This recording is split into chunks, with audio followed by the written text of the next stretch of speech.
പുറപ്പാട് ഇസ്രായേൽ ജനതയുടെ അസ്തിത്വം രൂപീകരിച്ച അനുഭവം. ഇസ്രായേൽ ജനത ഈജിപ്തിലെ അടിമത്തത്തിലായിരുന്നു. അവർ കഷ്ടതകൾ അനുഭവിച്ചു, അവർ പീഡിതരായി.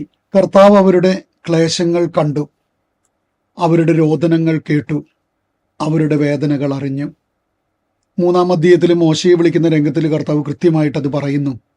അതുകൊണ്ട് അവരെ രക്ഷിക്കാൻ, അവരെ നയിക്കാൻ ഞാൻ നിന്നെ വിളിക്കുന്നു. തുടർന്നുള്ള അനുഭവങ്ങൾ മുഴുവൻ ഇസ്രായേലിനെ രക്ഷിക്കുന്ന അനുഭവമാണ്. 10 മഹാമാരികൾ അയച്ചുകൊണ്ട് ഈജിപ്തിലെ ദൈവത്തേക്കാൾ പ്രബലനാണ് താനെന്ന് കാണിച്ചുകൊണ്ട് ശക്തമായ വലത് കരത്താൽ അവരെ രക്ഷിച്ചു കൊണ്ടുവന്നു. ചെങ്കടൽ കടത്തി രക്ഷിച്ച് ഇസ്രായേലിനെ സീനായ് മലയിലെത്തിച്ച് തൻ്റെ സ്വന്തം ജനമാക്കി രൂപാന്തരപ്പെടുത്തി. എന്നിട്ട് അവർക്കൊരു കൽപ്പനയും കൊടുത്തു. അങ്ങനെ പുതിയ ഒരു ജനത രൂപപ്പെട്ടു. ദൈവത്തിൻ്റെ സ്വന്തം ജനം, വിശുദ്ധ ജനം, തൻ്റെ ഭാഗധേയം.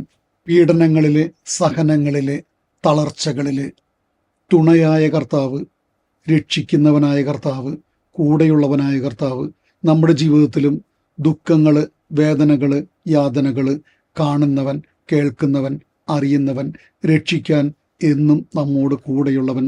അവൻ്റെ കൂടെ നടക്കാൻ ചങ്കൂറ്റമുണ്ടോ നമുക്ക്?